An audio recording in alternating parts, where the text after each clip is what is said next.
లావర్సిటీ నేడు కొప్పర్తిలోని MSME technology centre అమరావతికి తరలింపు. ప్రాంతీయ సమతుల్యతతో కోసం కొప్పర్తిలో కేంద్రం అనుమతి. 250 కోట్లతో 19.5 ఎకరాల్లో ఏర్పాటు చర్యలు. ఇప్పుడు ఈ కేంద్రాన్ని అమరావతికి తరలిస్తున్నట్టు పరిశ్రమల శాఖ ఉత్తర్వులు అన్నట్టు వార్తని హైలైట్ చేశారు. లేకపోతే వాతావరణ అంచనాల్లో అగ్రపదం అంటూ ప్రపంచవ్యాప్తంగా వాతావరణ అంచనాలు ఖచ్చితత్వంతో మెరుగ్గా అందిస్తున్న దేశాల సరసన భారత్ నిలిచింది. మిషన్ మౌసంలో భాగంగా పంచాయతీ స్థాయిలో సమాచారం అందించేందుకు కృషి చేస్తున్నాం. మౌసం మొబైల్ యాప్లో పిన్ కోడ్ ఎంటర్ చేస్తే అక్కడికి సంబంధించిన వాతావరణ సమాచారం తెలుసుకునే విధానం రాబోతుంది. రైతులకు మరింత చేరువయ్యేందుకు కృషి చేస్తున్నాం అన్నటువంటి వార్తని హైలైట్ చేశారు.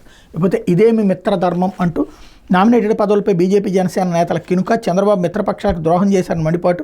20 కార్పొరేషన్ల నామినేటెడ్ పదవులు భర్తీ చేసిన చంద్రబాబు, వాటిలో 16 టీడీపీకే, కీలక పదవులు ఆ పార్టీకే. జనసేనకు 3 అప్రాధాన్య పోస్టులు, బీజేపీకి ఒక్కటే, అది పాత టీడీపీ నేతకే. ఒరిజినల్ బీజేపీ నేతలు ఎవరికి దక్కని అవకాశం. టీడీపీలోని పలువురిని సీనియర్లకు నిరాశ. ఓసీలకే పెద్దపీట, బీసీ ఎస్సీలకు తూతూ మంత్రం అన్నటువంటి వార్తని హైలైట్ చేశారు. లేకపోతే వాతావరణ అంచనాల్లో అగ్రపదం అంటూ ఏదైతే సాక్షితో ఐఎండీ డైరెక్టర్ స్టేట్మెంట్ని హైలైట్ చేసుకొచ్చారు. మరొక వైపు